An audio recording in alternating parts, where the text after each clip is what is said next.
El amor y la compasión genuinos son dos de los bienes más escasos hoy en día. ¿Por qué? ¿Por qué no debería este mundo estar lleno de amor, alegría, esperanza y paz? Todas vuestras cosas sean hechas con amor, escribió el apóstol Pablo en su primera carta a la joven iglesia de Corinto. Primera de Corintios 16:14, Moffat.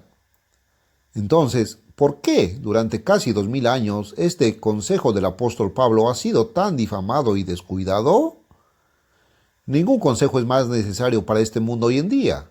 Por donde quiera que mires, la evidencia de la inhumanidad del hombre para con el hombre está a la vista de todos.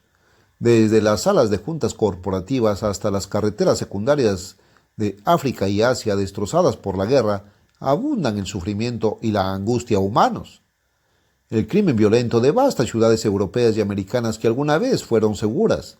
La tensión y los conflictos raciales hierven en múltiples docenas de ciudades, aldeas y distritos alrededor del mundo. Familias que alguna vez fueron felices y sólidas se dividen por divorcios que desgarran las emociones. La lista continúa.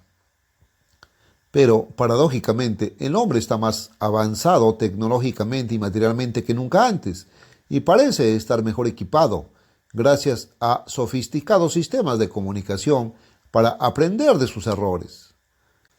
Entonces, ¿por qué no tenemos una felicidad universal que complemente nuestro avance material en lugar de un mundo lleno de ansiedad? ¿Por qué no podemos poner en práctica el consejo del apóstol Pablo de hacer todo por amor? Tenemos que responder a esta pregunta. Tenemos que aprender la causa de los males del mundo, el fracaso fundamental de la humanidad para corregirnos a nosotros mismos antes de que este mundo repleto de armamento nuclear se convierta en un desierto devastado. En medio de todo este sufrimiento humano resuenan las palabras del profeta. No conocieron camino de paz, ni hay justicia en sus caminos.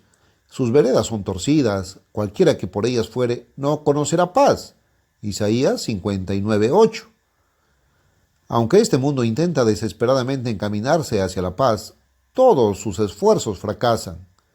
Mientras tanto, nos acercamos cada vez más al caos social y nuestras ciudades están repletas de problemas aparentemente insolubles.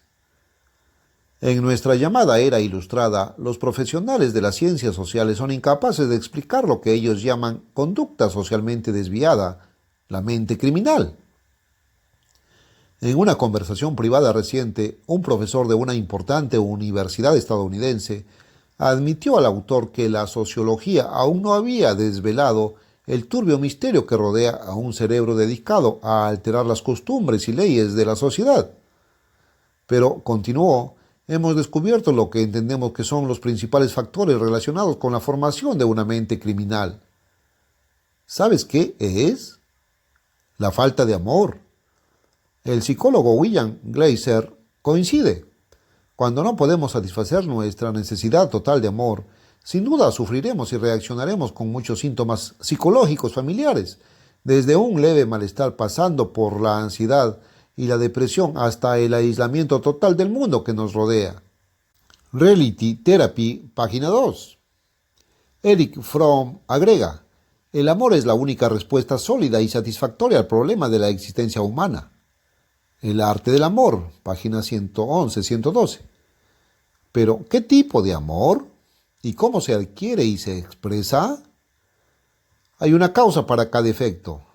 Los problemas políticos, sociales y familiares no ocurren por sí solos, sino que son el resultado de fuerzas dinámicas. El quid del problema radica en el desconocimiento casi universal de que el amor verdadero es un elemento espiritual. Filósofos, psicólogos, psicoanalistas y una multitud de investigadores han desarrollado hipótesis sobre el amor por docenas. Parece que nadie está dispuesto a reconocer un estándar para medir el amor. El amor, tal como lo ven los seres humanos, puede ser cualquier cosa, desde una estructura moral hasta una ética de la situación. ¿Qué es exactamente el amor? Dios es amor, 1 de Juan 4:8, revela la Biblia, la fuente suprema de definiciones espirituales. Sin embargo, muchos de los que leen esto no comprenden lo que significa. Considere lo siguiente, Dios es mucho más que un simple sentimiento, es mucho más que una idea cálida y difusa. Él ha vivido para siempre, Salmo 93:2. Es todopoderoso. Salmo 147:5. Tiene la mente más grande. Isaías 55:8. Primera de Corintios 2:16. Y ha creado y ama a su creación, la humanidad. Juan 3:16. Tu mente no puede comprender cuán grande es Él. El problema para los seres humanos, tu problema, es que el hombre ha adquirido una hostilidad natural hacia Dios. Desde el primer humano en el jardín del Edén hasta los miles de millones que viven hoy, ni uno solo desea naturalmente entregar su vida al Dios de amor. ¿Escandaloso? Piensa en esto. Dios reveló su forma de vida, su forma de amor, a los primeros dos humanos. Génesis capítulos 1 y 2. Armado con las definiciones dadas por Dios de lo correcto y lo incorrecto, Adán, el primer humano, eligió deliberadamente el camino que lo conducía al contrario. Dios le dio el poder de decidir por sí mismo qué es el amor, qué es el bien y qué es el mal. Génesis 3:6 y 17 y 1 de Timoteo 2:14. Rechazó el camino de Dios de amar, dar y preocuparse por los demás, preparando el escenario para que todos los humanos lo siguieran. Y la actitud básica que adquirió Adán todavía está en los humanos de hoy. Cuando la Biblia dice Dios es amor, revela la naturaleza misma de Dios. Dios encarna un estilo de vida de dar, un estilo de preocupación extrovertida. Dios quiere que tú y yo seamos felices, que tengamos una vida llena de entusiasmo y satisfacción, y que podamos compartirla con otros. Eso es amor. Juan 10:10 y 3 de Juan 2. Para dirigirnos hacia este camino que conduce a la felicidad, Dios define el amor, pues este es el amor a Dios, que guardemos sus mandamientos. 1 de Juan 5:3. Esta es una verdad que pocos entienden. Cuando se le preguntó cuál era el mayor de los 10 mandamientos, Jesucristo los redujo a sus dos elementos básicos. Amarás al Señor tu Dios con todo tu corazón y con toda tu alma y con toda tu mente. Este es el primero y grande mandamiento. Y el segundo es semejante.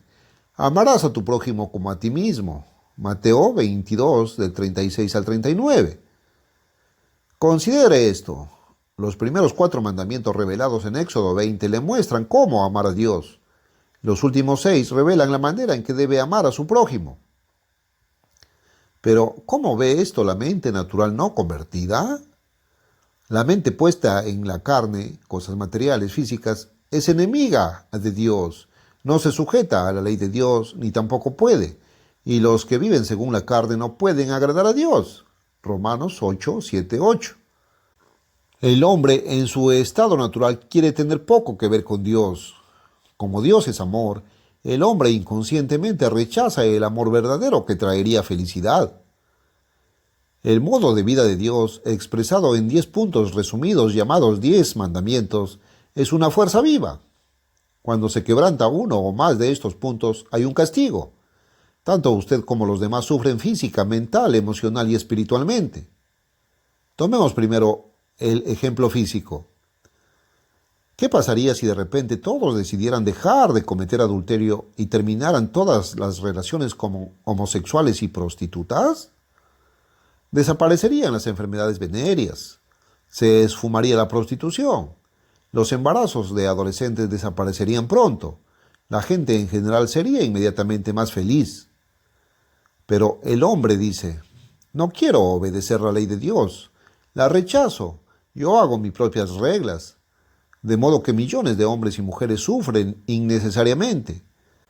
Dios, por supuesto, tiene el poder de impedir que el hombre siga el camino del pecado, pero eso es exactamente lo que el hombre no quiere que Dios haga. Por eso Dios ha permitido que el hombre tenga 6.000 años para que haga sus propias reglas y decisiones, para que experimente de primera mano el dolor y el sufrimiento que resultan de los gobiernos humanos imperfectos. Las decisiones del hombre se describen elocuentemente en Deuteronomio 30, 19 y 20. A los cielos y a la tierra llamo por testigos de esto, que os he puesto delante la vida y la muerte, la bendición y la maldición. Escoge, por lo tanto, la vida, para que vivas tú y tu descendencia, amando al Señor tu Dios, atendiendo a su voz y siguiéndole a Él. Sin embargo, la Biblia revela algo mucho más siniestro que el sufrimiento físico por quebrantar la ley de Dios. Cuando eliges quebrantar uno de los 10 puntos resumidos que definen el amor haciendo lo opuesto, la Biblia dice que pecas. ¿Qué es el pecado? El pecado es infracción de la ley. Primera de Juan 3:4. Los 10 mandamientos son una bendición. Te muestran lo que es el pecado. Romanos 3:20, 4:15 y 5:13 y 14. El apóstol Santiago llama a los 10 mandamientos la perfecta ley de la libertad. Santiago 1:25. Nos guían hacia el camino de la verdadera felicidad. Pero cuando hemos quebrantado una o más de estas leyes, tenemos un problema. Estamos prácticamente muertos. ¿Cuál es el pago final del pecado? La paga del pecado es muerte. Romanos 6:23. ¿Qué tiene esto que ver contigo? A menos que vivas el camino del amor, que consiste en conocer el camino de la salvación, mientras lees este artículo, eres un muerto viviente. No tienes derecho a la vida eterna. Quizá pienses que no has quebrantado ninguno de los 10 mandamientos, pero sí lo has hecho. Por cuanto todos, incluyéndote a ti y a mí, pecaron y están destituidos de la gloria de Dios. Romanos 3:23. Como pecador, transgresor de la ley, has quedado bajo la ley, es decir, sujeto a su castigo, la muerte. Por quebrantar los 10 mandamientos, ahora estás sujeto a lo que la Biblia llama la maldición de la ley. Gálatas 3:13. No tienes esperanza de vida eterna. Pero hay buenas noticias. Alguien ha pagado el castigo en tu lugar. Tu mismo Creador ha pagado el castigo de las transgresiones a la ley en tu lugar. Dios creó todas las cosas por medio de Jesucristo. Efesios 3:9. Como creador de la raza humana, Jesucristo murió en el primer siglo después de Cristo para convertirse en el sacrificio máximo y completo por el pecado. Pero aún así tienes que elegir y aceptar este sacrificio. No puedes aceptar casualmente la sangre de Cristo como expiación por tus pecados pasados. Dios quiere, primero, ver un cambio de actitud de hostilidad a su misión en obediencia. Arrepentíos y bautícese cada uno de vosotros en el nombre de Jesucristo para perdón de los pecados. Hechos 2:38. Arrepentimiento es otra palabra que pocos entienden realmente. Arrepentirse significa cambiar tu vida. En lugar de seguir tu propio camino, que en realidad es el camino de Satanás, debes comenzar a obedecer a Dios, a amar a Dios guardando sus mandamientos. Primera de Juan 5:3. Como dijo Juan el Bautista, haced frutos, obras, actos dignos, apropiados, que confirmen de arrepentimiento. Mateo 3:8. Pero no solo tienes que arrepentirte, debes creerle a Dios. Marcos 1:15. Cree lo que Él dice, y eso significa creer el mensaje que Él envió por medio de Jesucristo. La buena noticia. Evangelio significa buena noticia, del pronto advenimiento del reino de Dios. A esto le sigue la inmersión en agua, bautismo, que es una prueba física de su fe interior en Jesucristo. Al bautizarte, comienzas oficialmente el camino hacia la salvación.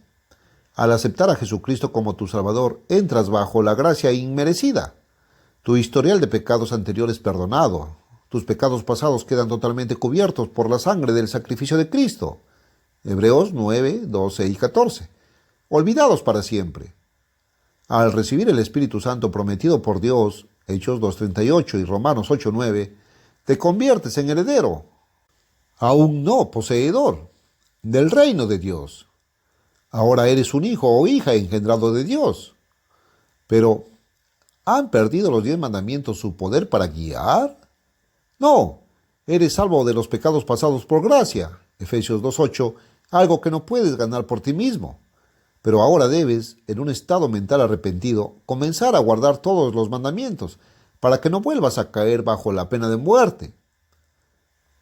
Nota: siendo justificados gratuitamente por su gracia, mediante la redención que es en Cristo Jesús, a quien Dios puso como propiciación por la fe en su sangre, para manifestar su justicia, a causa de haber pasado por alto los pecados pasados. Romanos 3, 24 y 25.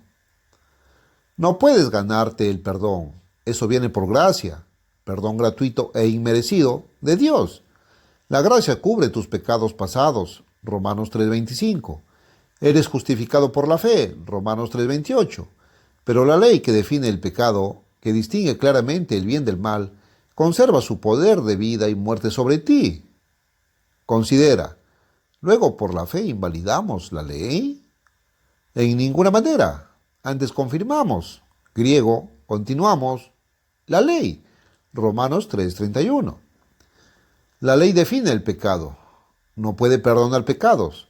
Solo Cristo puede hacerlo. Pero una vez que eres perdonado de tus pecados, perdonado de haber quebrantado la ley, ahora se espera que dejes de pecar, que comiences a guardar la ley. Porque no son los oidores de la ley los justos ante Dios, sino los hacedores de la ley serán justificados.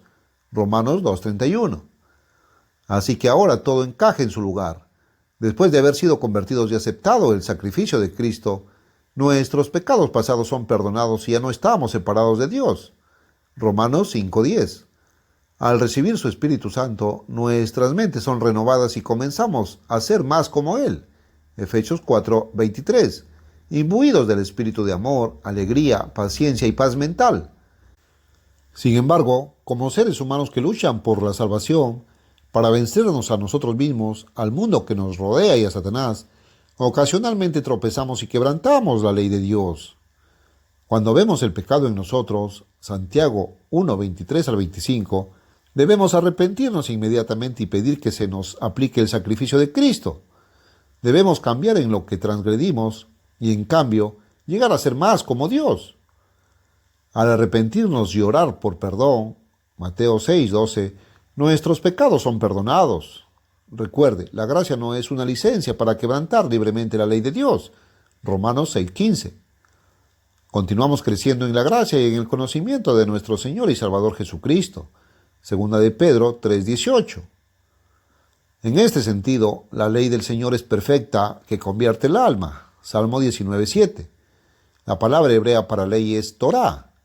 El sentido de esta palabra es instrucción. Por lo tanto, al guardar la ley de Dios, somos instruidos en consecuencia en el camino que conduce a la vida. Así que, como cristiano genuino que guarda la ley de Dios, creces en madurez espiritual. Sorprendentemente, esto no se debe únicamente a tu propia fuerza, sino a que Jesucristo vive en ti a través del Espíritu Santo, infundiéndote poder para cumplir su ley. Como bien dijo el apóstol Pablo, con Cristo estoy juntamente crucificado, es decir, en el bautismo, y ya no vivo yo, mas vivo Cristo en mí. Y lo que ahora vivo en la carne, lo vivo en la fe del Hijo de Dios, el cual me amó y se entregó a sí mismo por mí. Gálatas 2:20. A medida que creces al seguir la ley santa y espiritual, Romanos 7:12 y 14, tu naturaleza hostil es reemplazada gradualmente por la mente de Cristo. Filipenses 2:5. Te encuentras lleno de amor divino, preocupado por tu prójimo, queriendo lo mejor para los demás, esforzándote por servir, lleno de la debida humildad. No sucede todo de una vez. Descubrimos que el amor de Dios ha sido derramado en nuestros corazones, actitudes, mentes, por el Espíritu Santo que nos fue dado. Romanos 5:5. Es un proceso que dura toda la vida. Y este amor que viene de Dios coincide perfectamente con la ley de amor de Dios, porque el amor es el cumplimiento de la ley. Romanos 13:10. Así, al pasar de un comienzo carnal a una meta convertida, vemos que Cristo es el fin, meta de la ley. Romanos 10:4. Él ya ha establecido el modelo para que vivamos. Vivió sin pecado, guardó la ley de Dios a la perfección. Y Cristo en nosotros puede hacer lo mismo. Los 10 mandamientos nos guía a la justicia misma de Dios que está en Jesucristo. Salmo 119, 172. Si desea más información sobre la aplicación de la perfecta ley de la libertad y la verdadera vida cristiana, lea nuestros folletos gratuitos Los 10 mandamientos y ¿qué significa conversión? Después de leerlos, usted comprenderá y se unirá a David, un hombre conforme al corazón de Dios, cuando dijo: «Oh, cuánto amo yo tu ley, todo el día es ella mi meditación». Salmo 119, 97.